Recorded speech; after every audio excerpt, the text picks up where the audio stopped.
Hello there. Right, let's do this. You're now going to watch me recording an episode of my audio podcast.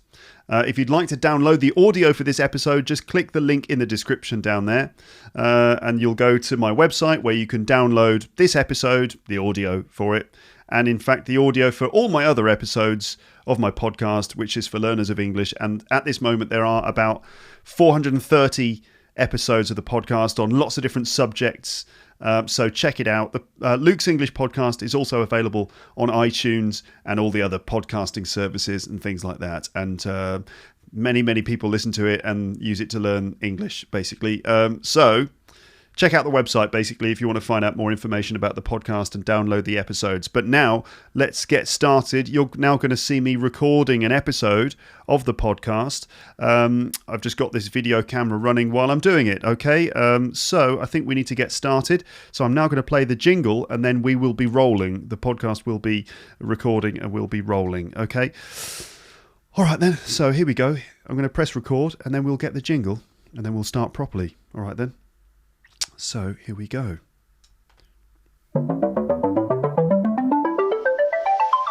You're listening to Luke's English Podcast. For more information, visit teacherluke.co.uk. Hello everyone, welcome back to Luke's English Podcast.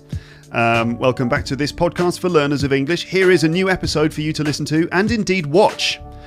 Yes, you can watch this one because I'm videoing it, and you will be able to find the video on the page for this episode on my website or by visiting the YouTube channel for Luke's English Podcast.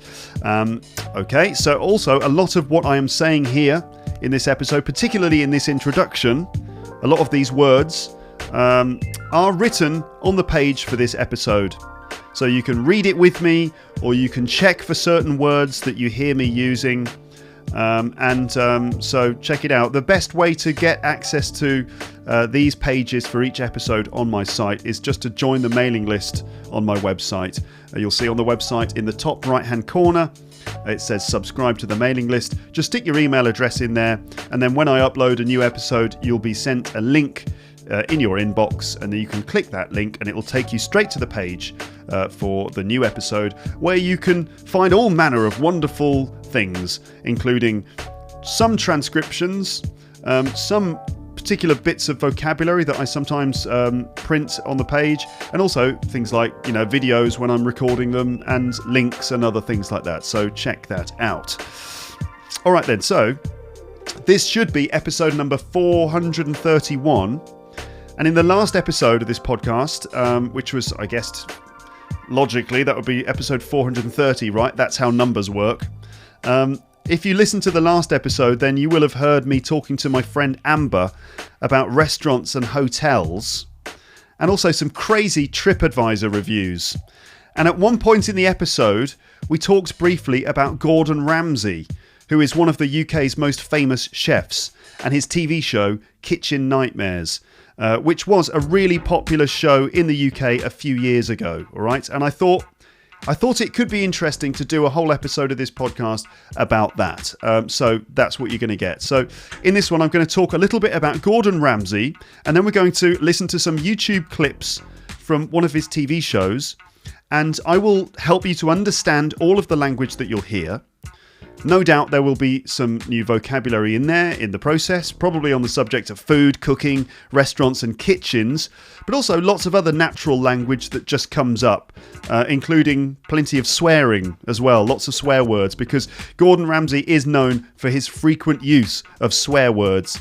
And obviously by swear words I mean all of those rude words that do exist, of course, in the English language. So yes, there will be lots of swearing in this episode, just to let you know in advance. And you know my position on this, probably, if you're a regular listener to this podcast.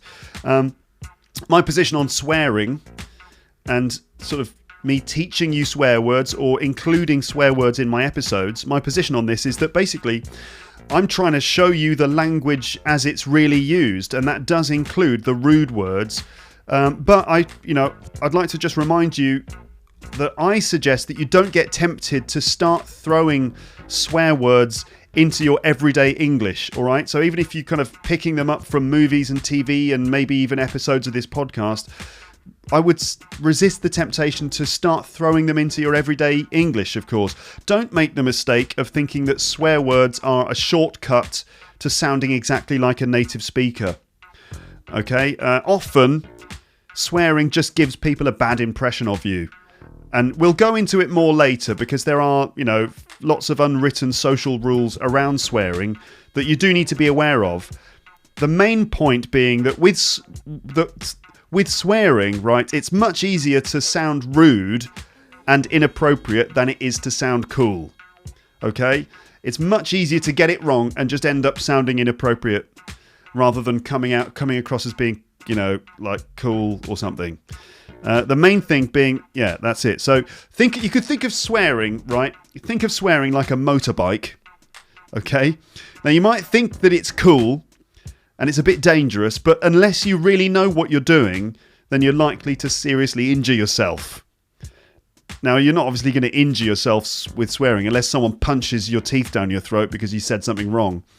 But basically, with swearing can be cool, but when it's done in, like when it's done in movies or by someone like Gordon Ramsay. But if you try and do it in your normal life, there's a good chance that you'll just offend people. And there are lots of sort of unwritten rules around swearing. And so it's a difficult thing to get right if English isn't your first language. I'm not saying that non-native speakers of English or learners of English can't swear. I'm just saying that you just need to be aware of sort of how bad it can sound and how bad it can make you look if you're doing it.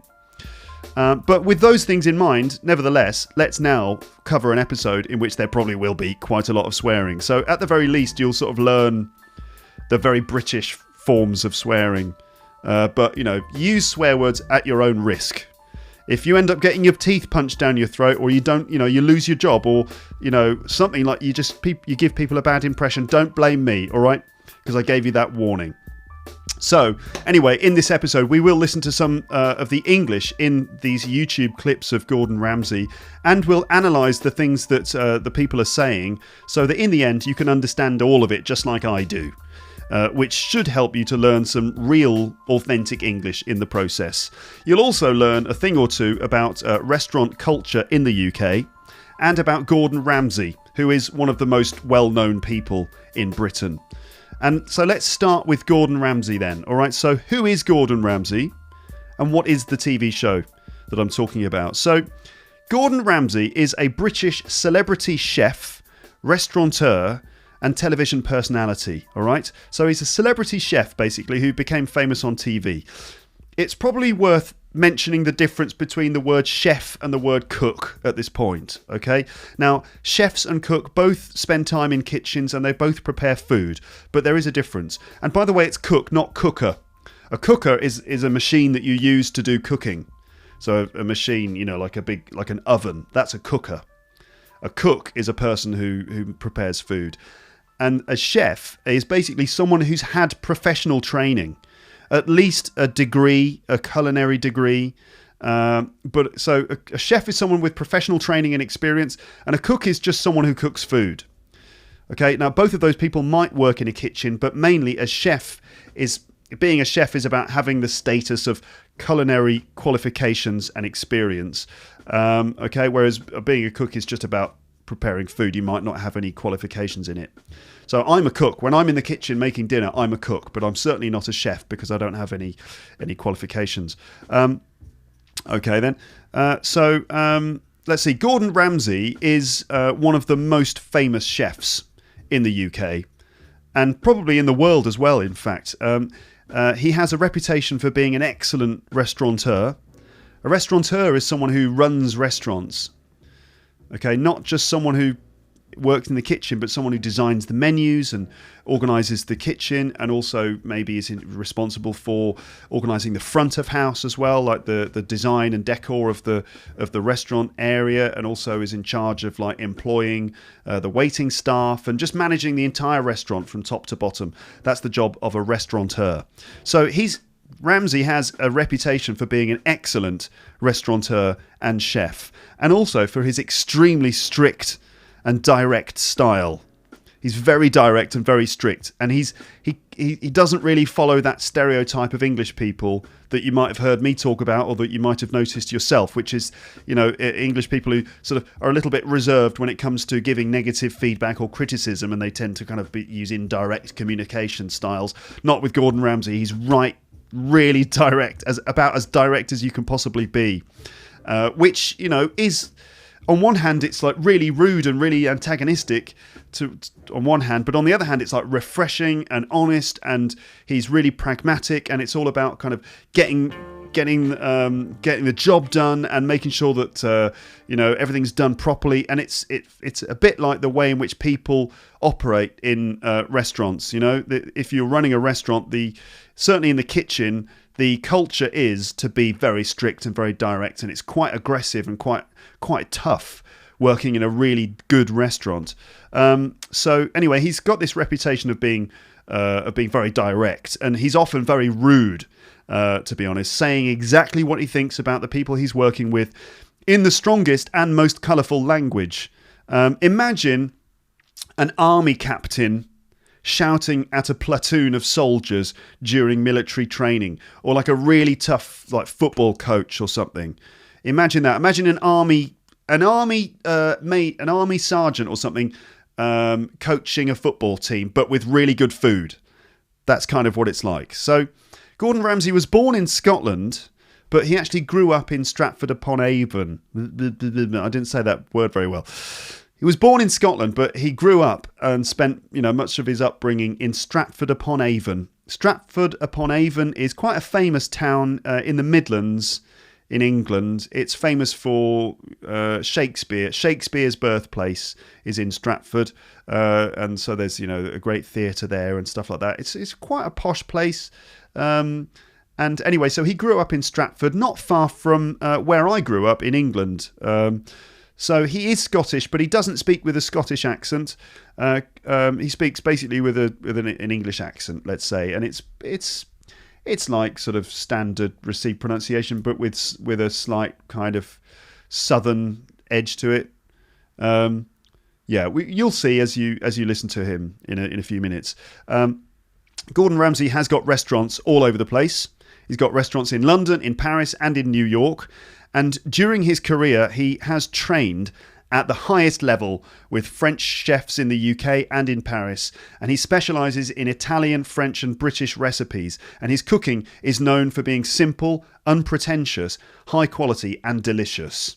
And, he's an excellent chef. And I don't know, if you've got this stereotype idea that in the UK we don't really do food and we're not very passionate about food and we don't have good chefs or good restaurants, that's just wrong. It's completely wrong. We love food. We're very passionate about it. We love food programs on the TV. If you've ever spent any time in the UK and watched television in the UK, you'll see that we have a lot of cooking programs, and we're obviously very passionate about food. All right, despite the stereotype of English food not being very good, it's just not true. Okay, Gordon Ramsay's restaurants have been awarded 16 Michelin stars in total. A Michelin star is a hallmark of fine quality dining, and it's basically given by the Michelin Guide, which is like a standard for excellence in restaurants. Okay, if you get into the Michelin Guide, if you're given a Michelin star, it means that your restaurant is excellent. Michelin stars are very, very difficult to win, and restaurants around the world proudly promote their Michelin star status if they have one. And Gordon Ramsay's signature restaurant, which is called Restaurant Gordon Ramsay in Chelsea in London, that restaurant held 3 Michelin stars since 2001, which is a mark of extremely high quality in restaurant dining. So Gordon Ramsay's a top class chef, basically. Now, as well as being a top chef, Ramsay is also a TV presenter, a sort of a TV celebrity personality. He first appeared on TV in the UK in the late 1990s, and by 2004 Gordon Ramsay had become one of the best known celebrity chefs in British popular culture, and along with other chefs like Jamie Oliver, Nigella Lawson and Delia Smith, he has influenced viewers to become more culinarily adventurous. Culinarily, that means like regarding food and the preparation of food. They're more adventurous with their cuisine. more culinarily adventurous. Now, so yes, and so I was just saying how there's a stereotype view that in the UK we don't love cooking, but we do. We love cooking too. Just like in every other country, we're really into cooking, and the UK's got lots of programmes about cooking on TV. Okay then. Now, as a TV personality, Gordon Ramsay is known for his fiery temper, meaning he gets angry easily, and his strict demeanour and his use of expletives. Expletives are swear words. Swear words, expletives, rude words. He often makes blunt and controversial comments, including insults and wisecracks about contestants and their cooking abilities. It's great to watch it on TV. I'm not sure I'd like to have him in my kitchen, swearing at me and getting really angry with my cooking techniques, but it certainly makes very good television. Gordon Ramsay's Kitchen Nightmares, that's the name of the show. Gordon Ramsay's Kitchen Nightmares used to be on British TV a few years ago, probably around 10 to 15 years ago, to be honest. These days, you can find most of the episodes of Kitchen Nightmares on YouTube. All right, so it is available on YouTube, I think. Gordon Ramsay's still obviously very, very well known. He's made lots of other shows as well in the UK and in the USA. So I'll tell you more about the show in a moment. But Gordon Ramsay is very passionate about local restaurants in the UK. In the UK, right, our eating out culture is vibrant and successful, but it is being undermined by a number of factors. So restaurants in the UK are struggling at the moment. Many of them are struggling, and they have been struggling since the economic crisis of like 2008, which is nearly 10 years ago. Nearly 10 years of economic crisis since that banking crash that we had. And, the restaurants have been struggling with this. One of the problems, as well as the economic crisis, one of the other problems that like small local restaurants have been experiencing is the industrialization of food culture. Okay, this means that big businesses are involved in preparing food at an industrial level and then selling it to restaurants as part of a large corporate chain. Okay, now you imagine a small restaurant, like a little family-owned restaurant. Okay, now that family-owned restaurant has to, they have to make very careful decisions about the way they purchase the food that they're going to prepare. It's very easy to lose a lot of money. Ideally, you would sell nothing but the freshest ingredients, right? Like fresh, locally sourced ingredients, right? That's what you'd want to sell. That's what you'd want to use in your cooking, because everyone knows that good cooking is achieved when you use fresh, good quality ingredients, okay? Not processed food, not sort of stuff full of preservatives and chemicals. We want fresh, locally sourced stuff. Now, that's in an ideal world. In the real world, if you're in a local restaurant, it's difficult to do that. What you need to do is buy food that will stay fresh for a long time, food that may be already prepared so that you can quickly prepare it and bring it to the table. There are lots of economic and pragmatic factors which make running a restaurant really, really difficult. And so as a result of that, lots of restaurant owners are almost forced to turn to a more economically viable model, which is buying their food from industrial producers as part of a large chain of manufacturers, suppliers, and deliverers. Okay, so now I talked about chains. Now these chains might be restaurants which are all owned by one company. So if your local restaurant has to compete with these chain restaurants that are all owned by one big, powerful company, or these chains might be food manufacturers, like big factories that actually produce the food. And these food manufacturers kind of dominate the wholesale market. When I say the wholesale market, I mean the market of selling to restaurants, not selling directly to Mr. and Mrs. Smith who are eating the food, but selling the food to the restaurants who then sell it to the customers. So business to business, wholesale market. So like factories or producers selling their food to restaurants. So that's the wholesale market. So these big food manufacturers dominate the wholesale market, and they drive down their prices and push out competition such as local producers who sell fresh products. Okay, so the market's dominated by industrialized corporate food manufacturers who've managed to, find a way of bringing their prices down, and local restaurants sort of obviously will buy from them because it's just cheaper. Okay, now in these industrial food manufacturing companies, the food is prepared in high quantities and then sold off to other companies and restaurants as part of a corporate supply chain for food. And there's a big infrastructure for food purchasing in the UK, which is dominated by these big food manufacturers.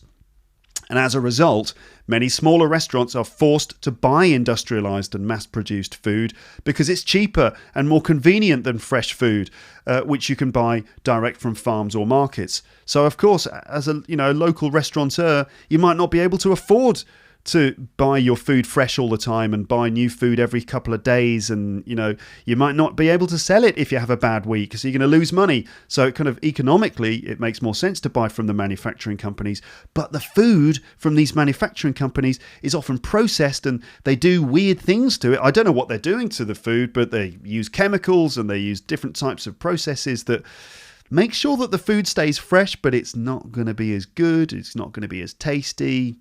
Right. Now, if you were a struggling restaurant owner in a town in the UK, what would you do? Would you buy your food fresh from a local producer and then make sure you sell it in a short-term period, or buy similar products from a mass producer at a lower price? And it's food that you can store for longer because it's been processed to stay fresh. Okay, I think you get the idea there of that, of what I'm saying. That in the end, people choose to eat at home because it's just cheaper and easier, and restaurants choose to buy from industrial manufacturers. It's not good for the restaurant culture. So, economic factors are having a negative effect on the restaurant culture in the UK to an extent. Not completely. Obviously, there are still lots of local family-owned restaurants that are doing very well, but it does make the market quite difficult.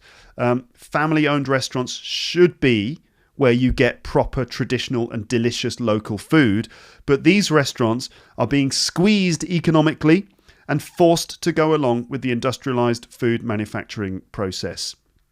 Also, there are many chain restaurants which you can find on the high streets in the UK. Now, these are not locally run restaurants, but they're owned by big companies who have a single business model which they apply to all their restaurants. If you've been to the UK, you will have seen a lot of these chain restaurants. Now, I'm not saying that they're all terrible. I've eaten in chain restaurants many, many times.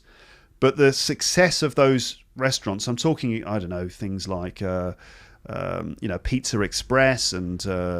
other chains of restaurants that you might find in the UK. Anyway, I've eaten at those places plenty of times, but it does make it difficult for smaller local family-owned places to be competitive, basically.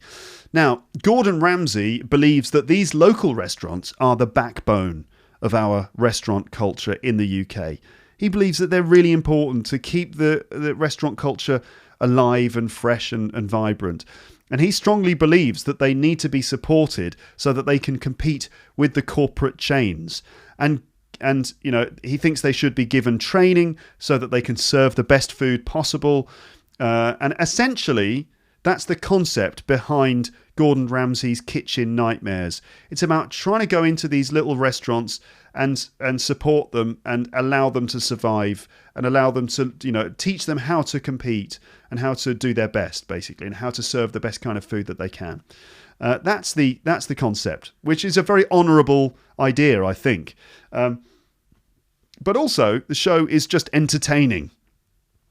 It's just entertaining watching him shouting at incompetent chefs.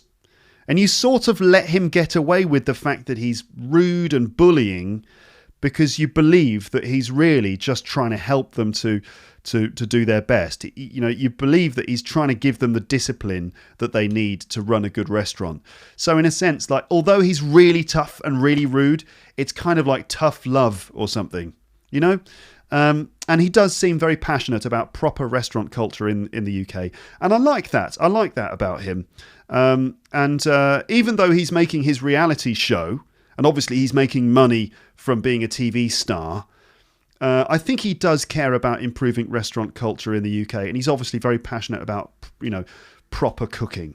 But also, he's very good at television. He knows how to make entertaining TV, and he's got a good formula for it. And basically, this means that he takes the harsh discipline of the world of the professional kitchen, which is a very tough, disciplined world. He takes that discipline and that no-nonsense, brutally honest approach, and he uses it when giving feedback to the restaurants that he visits, and we get to see it happen.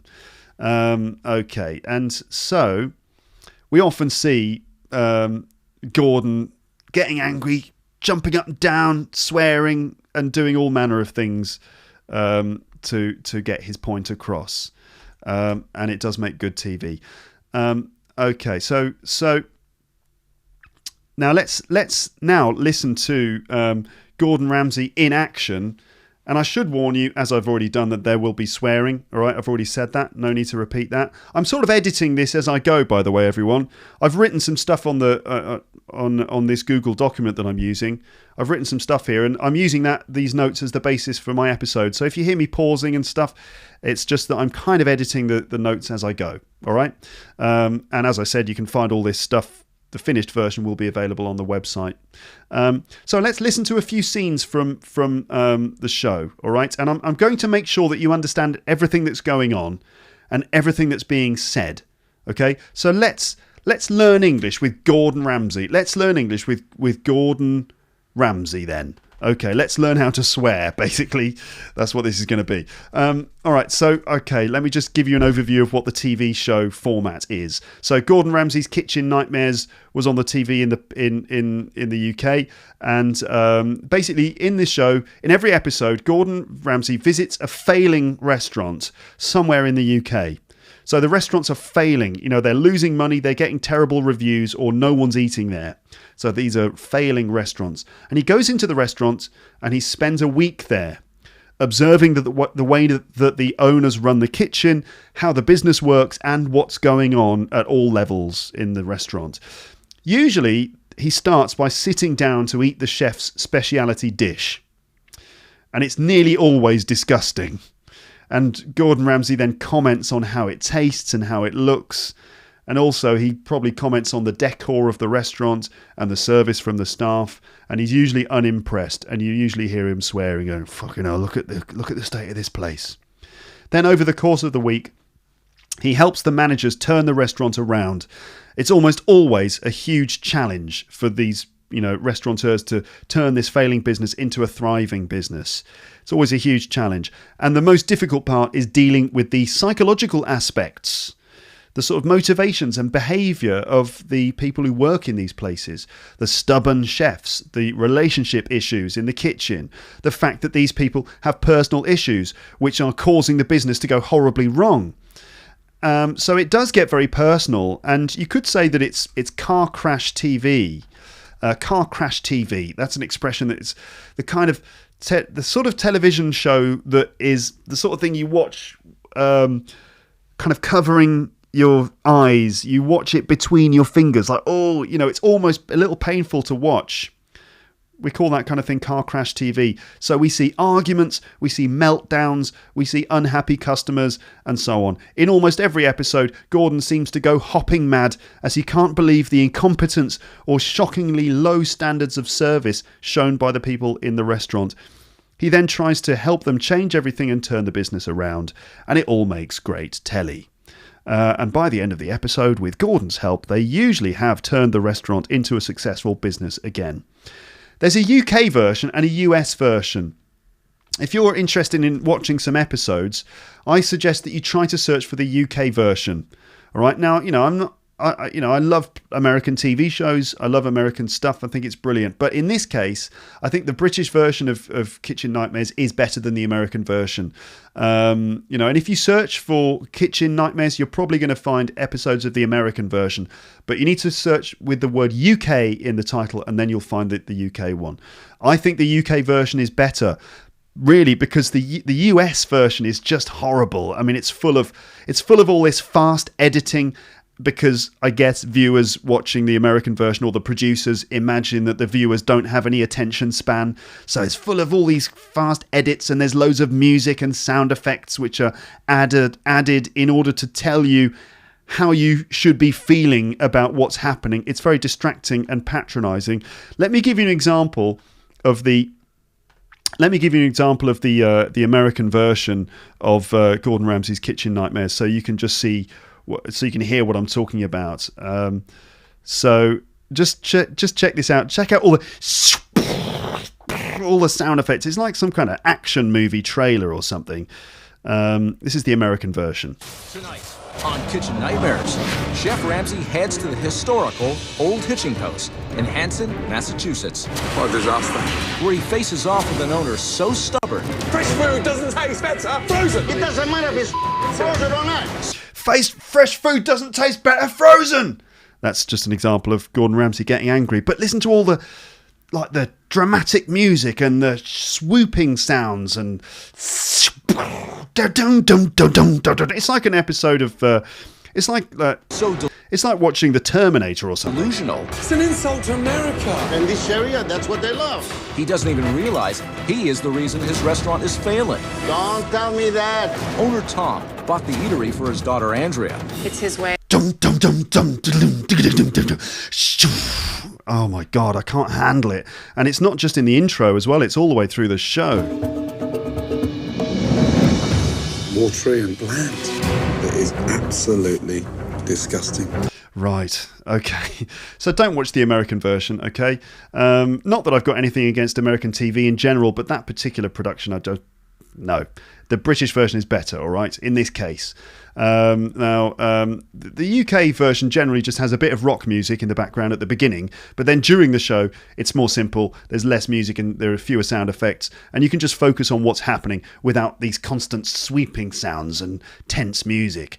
So let's now listen. Let's actually get down to business now and listen to some scenes from one of the episodes. Okay, now the scenes I'm going to play you are all on YouTube, and these scenes actually come from an episode called Gordon Ramsay's Great British Nightmares, which was shown on TV between Series 5 and Series 6 of Kitchen Nightmares. It's basically the same as any other episode of Gordon Ramsay's Kitchen Nightmares.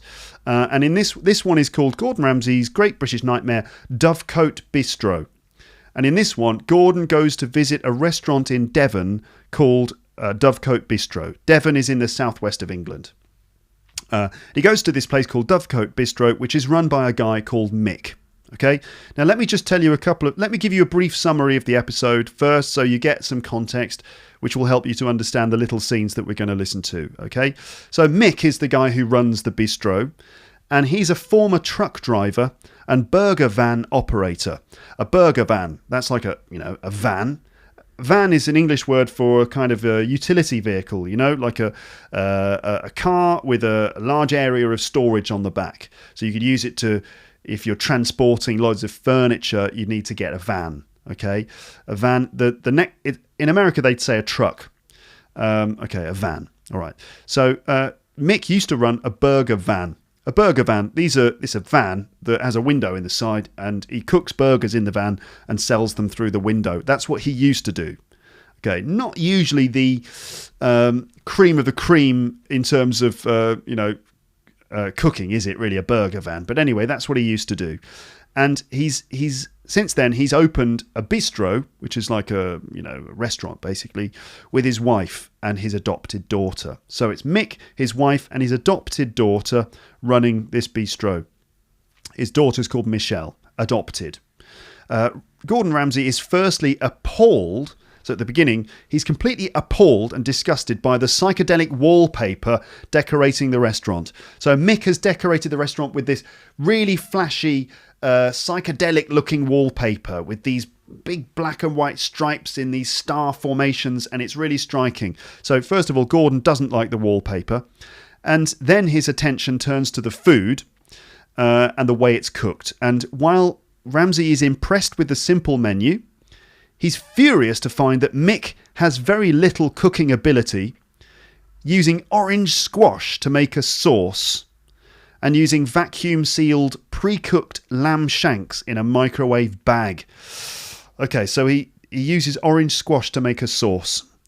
Orange squash. That's basically a sort of horrible stuff that you use to make sort of an orange drink. It's not really orange juice.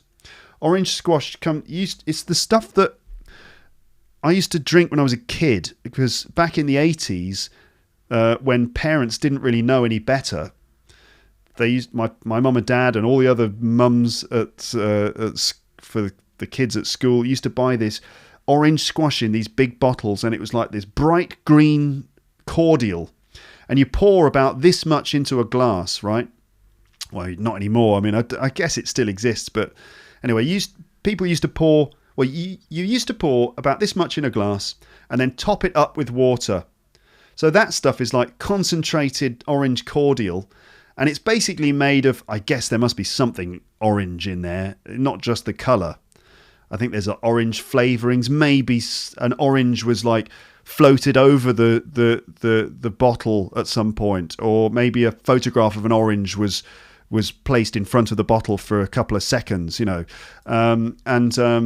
anyway, it's mainly chemicals and flavourings and sugar, and it's filled up with water. That's just disgusting fake stuff. So this guy, Mick, is using orange cordial, orange squash to make his sauce, which is really not good at all. If you're going to make an orange sauce, you've got to use proper orange juice. And also he's using vacuum sealed pre-cooked lamb. Pre-cooked lamb. So this is that industrialized food I was talking about earlier. Cooked by the company and then vacuum sealed in a plastic bag. That means sealed inside a plastic bag and all the air has been removed. It's vacuum sealed. And if you pre-cook the lamb and vacuum seal it, then it's going to stay fresh for a lot longer. Lamb shanks. A lamb shank. Oh God, what is a lamb shank? Well, we know what lamb is, don't we? Lamb is the meat that comes from a sheep. That's lamb. It's actually a baby sheep. Lamb shank is a type of. It's basically a part of the lamb.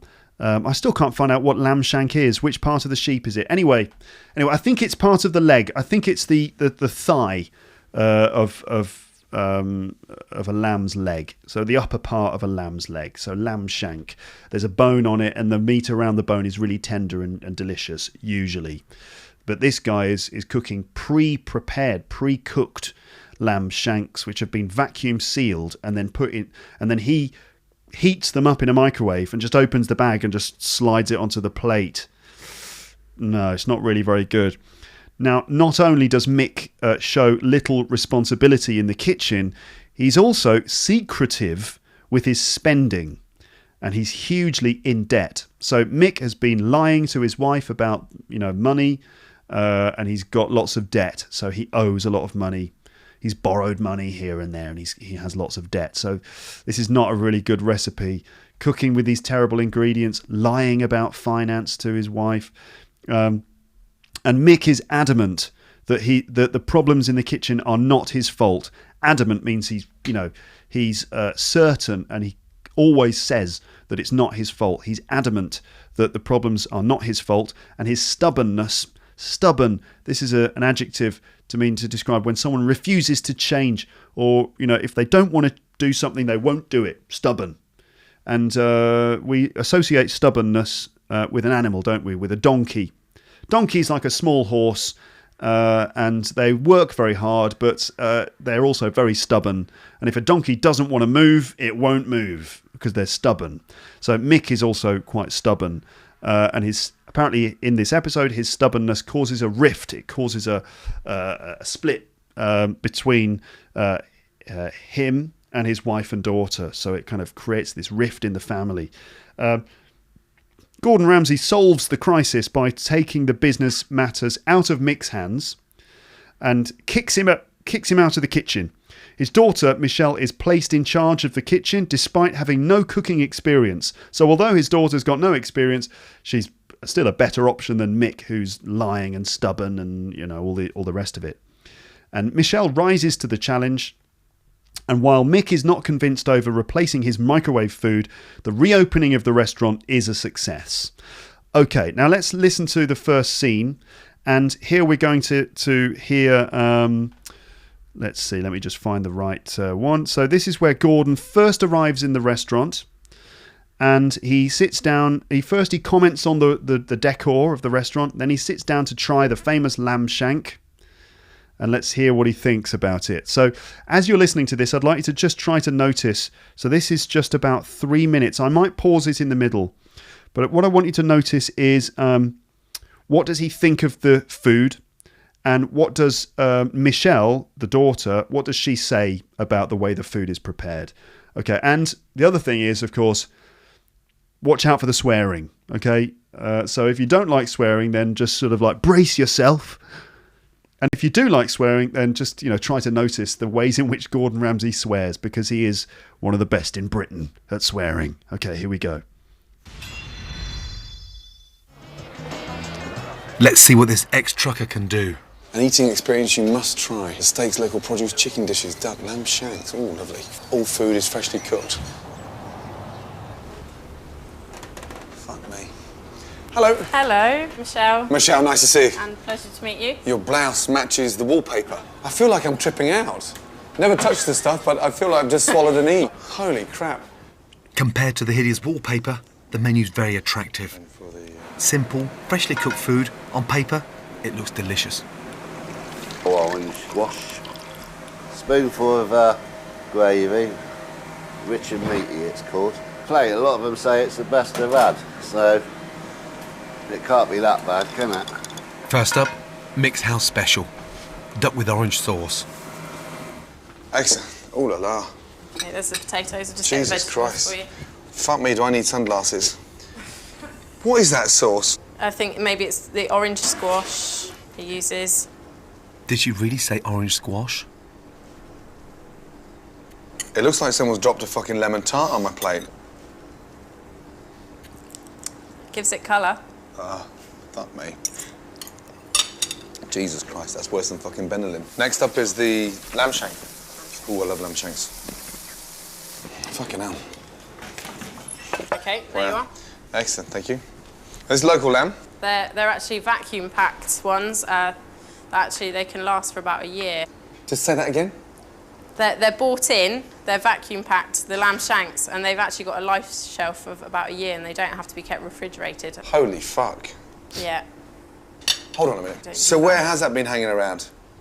It's just in a box. They're kept in a box. In a hot kitchen? Yeah, I've got to tell the truth. I can't I lie know, to you. I respect your honesty. Well, fuck me. And on the box. That's a first for me. I'm not even going to taste it. That's fine. Up. Whoa. Shit. That might just be the worst food I've ever come across. That might just be the worst food I've ever come across. Okay, so he doesn't like it then. I think that's obvious, isn't it?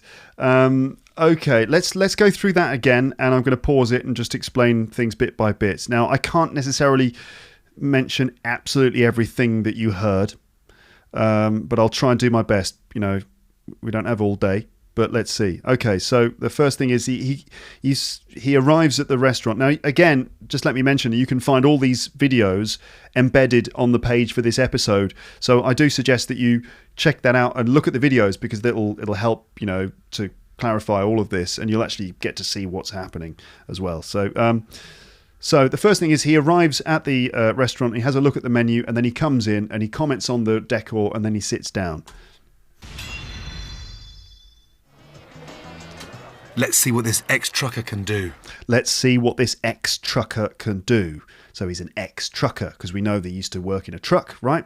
An ex-trucker, former trucker. Let's see what this ex-trucker can do. An eating experience you must try. The steaks, local produce, chicken dishes, duck, lamb shanks. Oh, lovely. All food is freshly cooked. All food is freshly cooked, it says on the menu. Freshly cooked, really, okay. So he seems to like the menu, because, the menu's fairly simple and it's got some ingredients that he thinks look good. So anyway, he's quite impressed by that. Now, as he walks into the restaurant, what does he say? So imagine him walking in and he's looking around. What's the first thing he says? And it's a swear word. Fuck me. Did you get that? Did you catch that? He just walks in. He's like literally walking in, having a look at the wallpaper. Fuck me. He walks in and he goes, fuck me. So there's a swear word for you. There's a swear word. Fuck me. Okay, now fuck me. What does that mean? It doesn't mean he actually wants someone to, you know, he's not interested in, yeah, I think you know what I mean. He's not trying to shag someone. Fuck me is a way of saying, oh my God. Okay. Oh my God. Fuck me. Look at that. Okay. So fuck me is a way of sort of expressing surprise or shock. Okay. Like, fuck me. It's hot, isn't it? Okay. And it's not always negative. It can be positive. Fuck me. That was delicious. Okay. So fuck me is a way of saying surprise. It's like a way of expressing surprise or shock. And that's the first thing that he says as he walks in, because he takes a look at the wallpaper and he's like, fuck me. And he sort of says it under his breath. Fuck me. Hello. Hello. And then he sees Michelle. Hello, hello. And how do they greet each other? Michelle, nice to see you. And pleasure to meet you. Your Nice to see you. Yeah, and pleasure to meet you. Nice to see you. Pleasure to meet you. house matches the wallpaper. Your blouse matches the wallpaper. Very charming, Gordon. Hello. Hello, Michelle. Michelle, nice to see you. And pleasure to meet you. Your blouse matches the wallpaper. I feel like I'm tripping out. Your blouse matches the wallpaper, because her blouse is kind of like black and white striped, and so is the wallpaper. And he says, I feel like I'm tripping out. If you're tripping out, it means that you are. It means that you've like taken some drugs or something, and you're hallucinating or something like that. I feel like I'm tripping out because the wallpaper is so dazzling and psychedelic. I feel like I'm tripping out. And then he says, "What? I've never taken one, but I feel like I've just had an E. I've never taken the stuff. I've never touched the stuff, but I feel like I've just had an E." So he's saying, I've never tried ecstasy, but I feel like I've just had an E. I feel like I've just taken some ecstasy because of the wallpaper. Very funny, Gordon. Michelle, nice to see you. And pleasure to meet you. Your blouse matches the wallpaper. I feel like I'm tripping out. Never touched the stuff, but I feel like I've just swallowed an E. I feel like I've just swallowed an E. Okay, fine. Crap. Holy crap, he says. Holy crap, which is another way of stating surprise. Just swallowed an E. Holy crap. Compared to the hideous wallpaper, the menu's very attractive. Compared to the hideous wallpaper. Hideous. Hideous, all right? There's another one. Hideous means disgusting, really ugly. Compared to the hideous wallpaper, the menu's very attractive. Menu's very attractive. Simple, freshly cooked food. On paper, it looks delicious. On paper, it looks delicious. So you got on paper, which is a bit like saying in theory. Okay, on paper or in theory. So you got on paper and then in practice.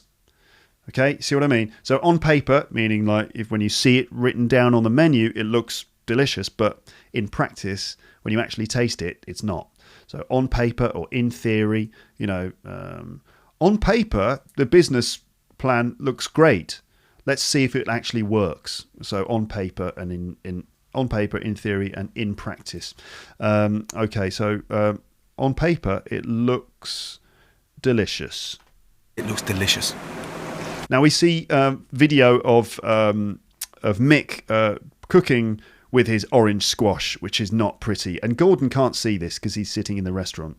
Orange squash, spoonful of gravy. Orange squash. This is Mick. Orange squash, spoonful of gravy. So he's poured a bunch of orange squash into a frying pan, and he's pouring a spoonful of gravy. Gravy is a kind of meat sauce, basically. Rich and meaty, it's called. Plate. A lot of them say it's the best they've had. A lot of them say it's the best they've had. A lot of them say it's the best they've had. So it can't be that bad. A lot of them say it's the best they've had, so it can't be that bad. Mick is convinced that this is a delicious recipe.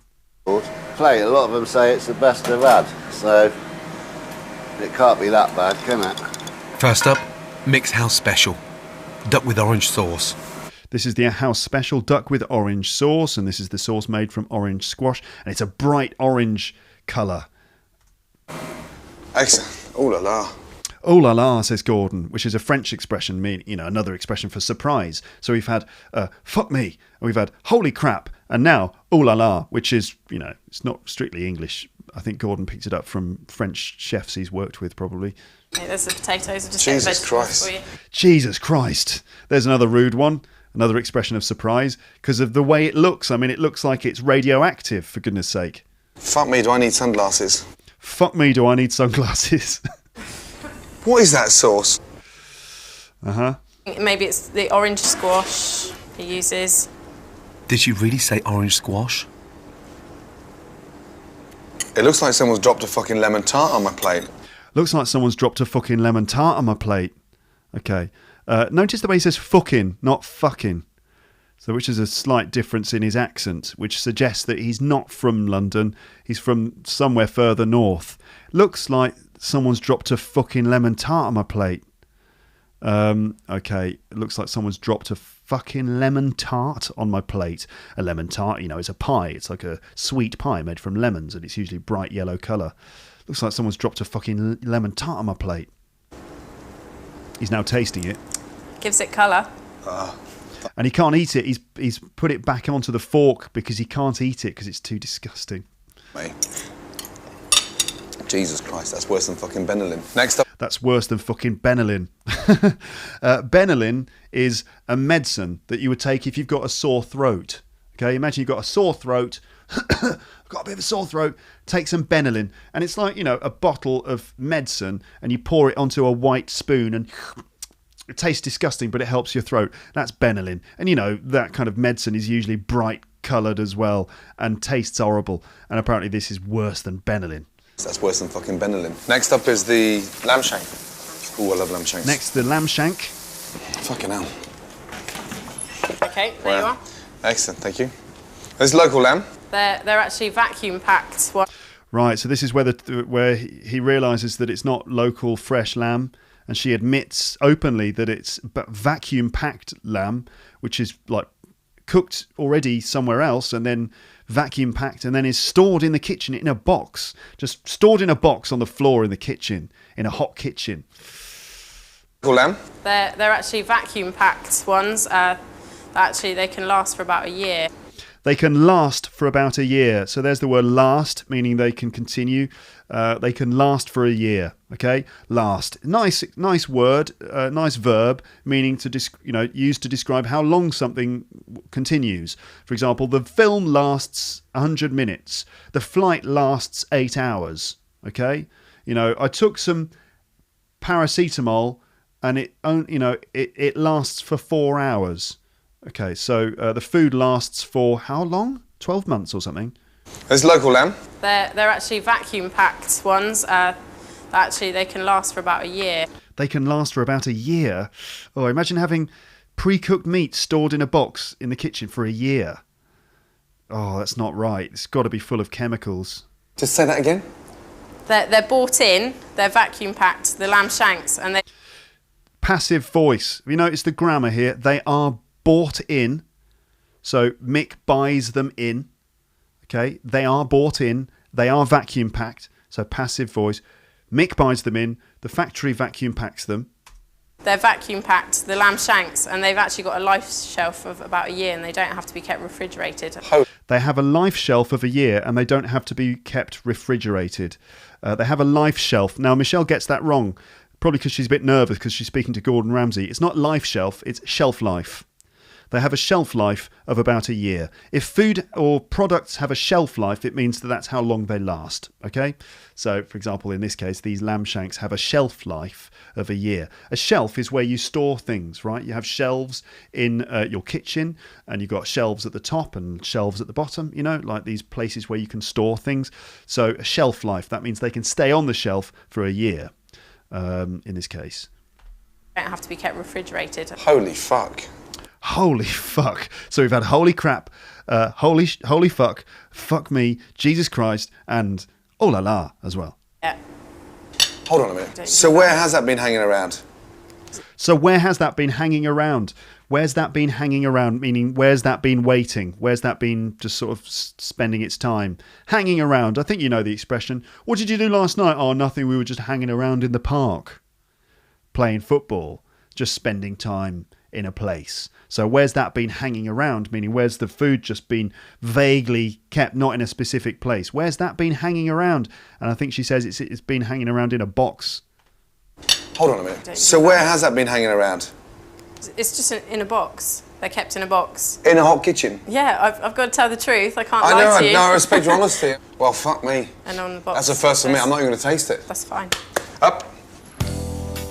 That's a first for me. I'm not even going to taste it. That's a first, meaning that's the first time that he's ever experienced that. That's a first for me. It's the first time he's ever been served lamb that's been kept on the kitchen floor like that. All right. Okay, let's carry on. Oh, shit. That might just be the worst food I've ever come across. That might just be the worst food I've ever come across. There's a phrasal verb, to come across something. To come across something means to just sort of discover it by accident. So let's say you're just walking along the street, minding your own business, and then, oh look, £20 note. I just came across a £20 note in the street, and kept walking. And then a few minutes later, I came across another one. What, another £20 note? Take that. And then I came across another one. But what's going on? Just keep coming across £20 notes in the street. Anyway, keep walking, just make sure no one's looking. I kept coming across £20 notes. Eventually, I picked them all up, and it was like a trail of £20 notes. And when I got to the end of it, there was a dead bank robber with a bag full of money. Oh, what did I do? I'm not telling you. It's not a true story. But anyway, that's the expression, is to come across something. And he said that's the worst what? The worst what? Just be the worst food I've ever come across. That could just be the worst food I've ever come across. Strong words. The joker who made it could be beyond my help. The joker who made it could be beyond my help. Yeah, sounds like he's exaggerating a little bit for the TV camera, but still anyway, let's go with it. It's the worst food he's ever come across. The joker who made it might be beyond his help.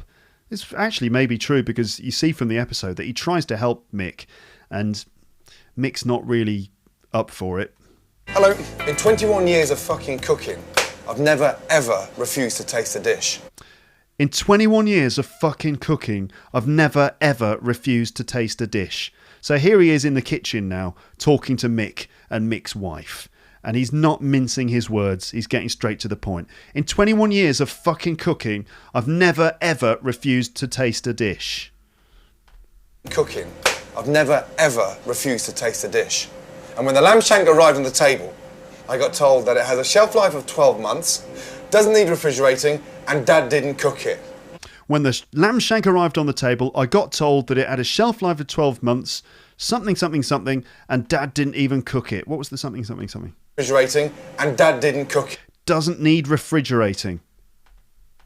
Told that it has a shelf life of 12 months, doesn't need refrigerating, and Dad didn't cook it. It doesn't need refrigerating. So this lamb doesn't need refrigerating. Interesting structure, isn't it? Something needs doing, right? For example, this lamb needs refrigerating. Another way of saying it, this lamb needs to be refrigerated. It needs refrigerating. In this case, this lamb doesn't need refrigerating. You can keep it on the shelf for 12 months. It's got a shelf life of 12 months. Should be alarm bells if you're a proper chef, no? Doesn't need refrigerating, and Dad didn't cook it. How in the fuck could you charge £11 for that? How in the fuck could you charge £11 for that? Tell me. Now, here's another use of swearing, right? Now, in questions, WH questions, where, who, why, what, when, and so on, you can just add, not that you shouldn't, of course, really, but people do. People add the word fuck, if you're from the north of England, fuck, lots of different ways of saying it. Anyway, fuck. It's one of those episodes. So you can add the word fuck directly after the question word, okay? And it's a way of emphasizing it. So, for example, what the fuck is this? Like, what is this? What the fuck is this? What the fuck? It's actually the fuck. What the fuck is this? Who the fuck are you? For example, what the fuck is going on? All right? Like, where are you? Where the fuck are you? What, it's not with what time is it? Not what the fuck time is it? It'd be what fucking time is it? How are you? How are you? How the fuck are you? For example. And what does Gordon say? Gordon actually says, how in the fuck? can you charge £11? So, you know, there's another option. How the fuck can you charge £11 for that?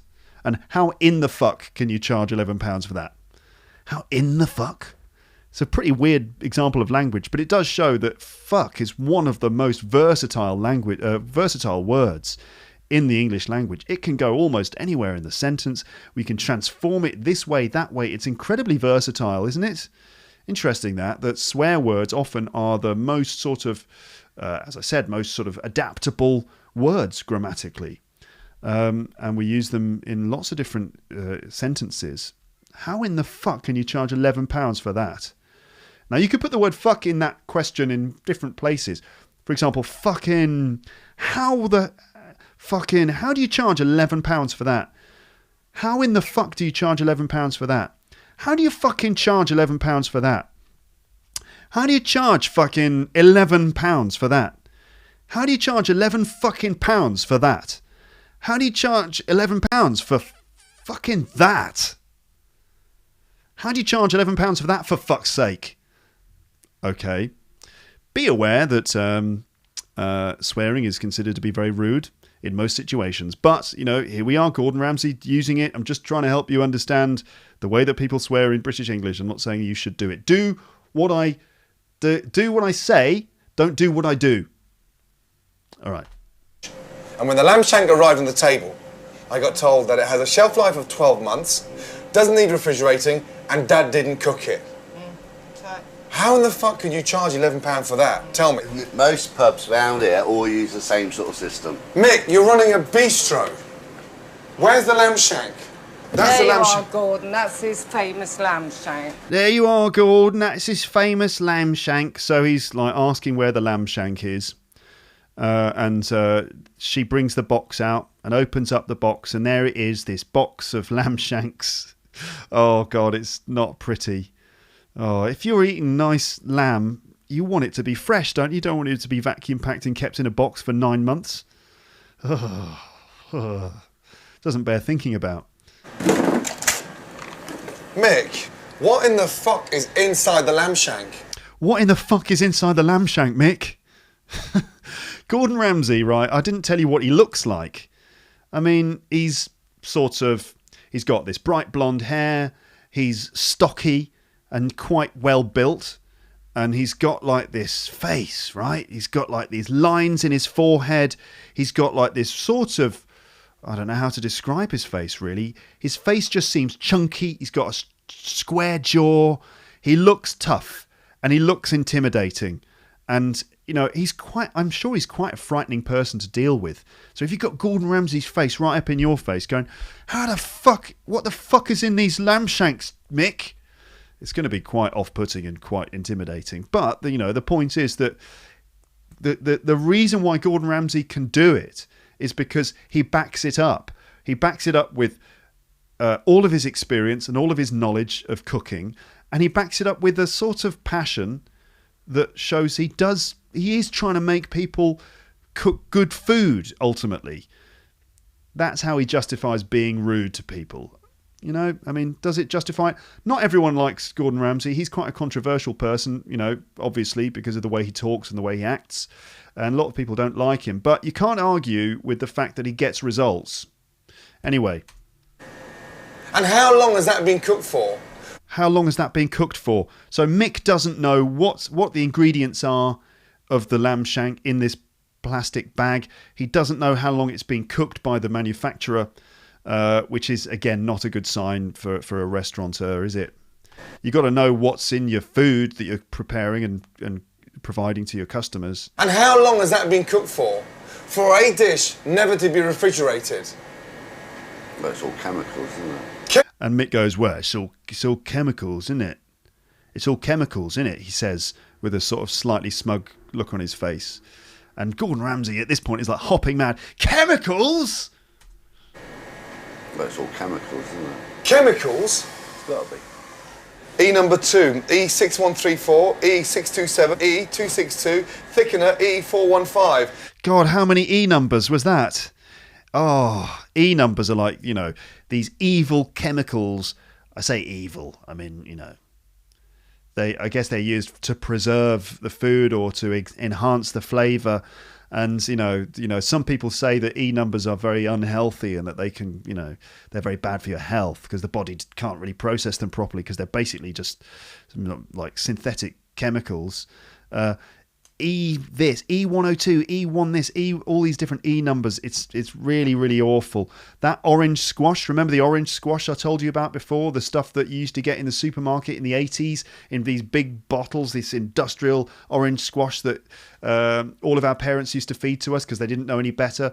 That orange squash was revealed. Now, there was this thing, right, in the 80s where a lot of kids had hyperactive behaviour, hyperactivity. That's where the kids suddenly are running around and you can't stop them. They're just running around. They've got far too much energy, running around all the time. They're going mad. And all the parents were like, what's wrong with these kids? Why are they so insane? Why have they got this energy? Why can we not shut them down? And why are they losing, why do they get so upset and so crazy? And it turned out it was the orange squash. The orange squash contained a chemical called E102.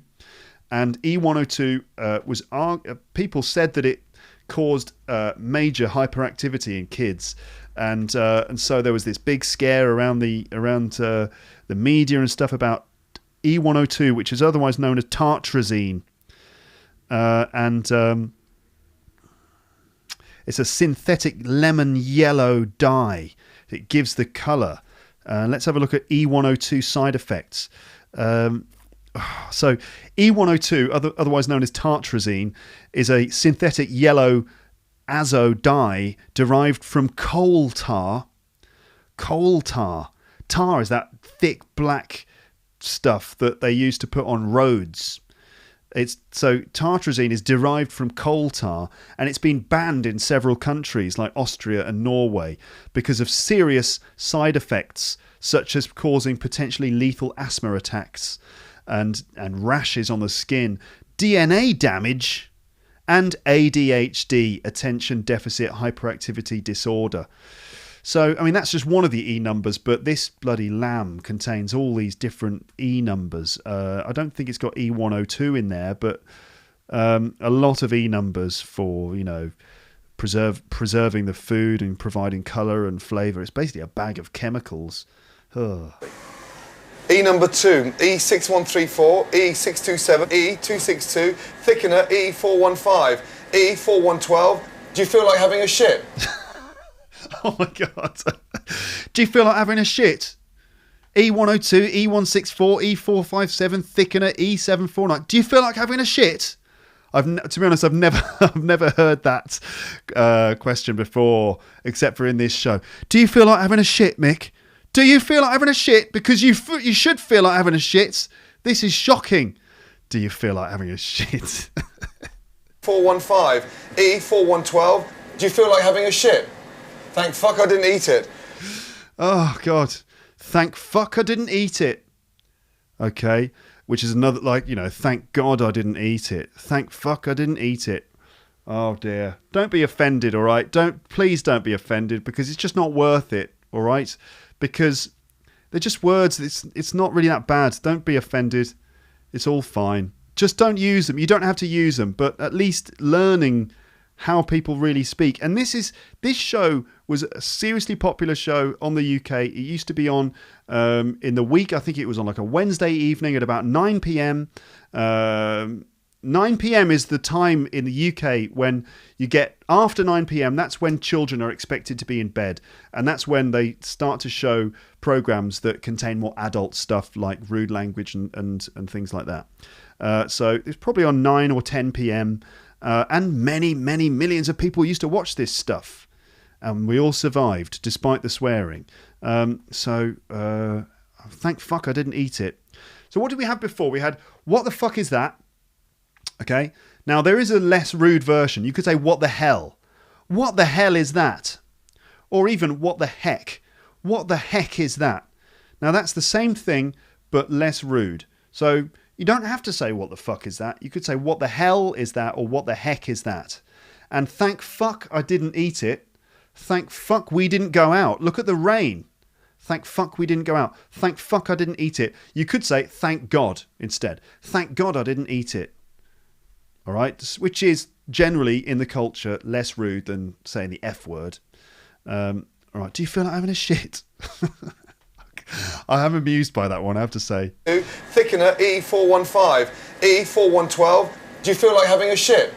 Thank fuck I didn't eat it.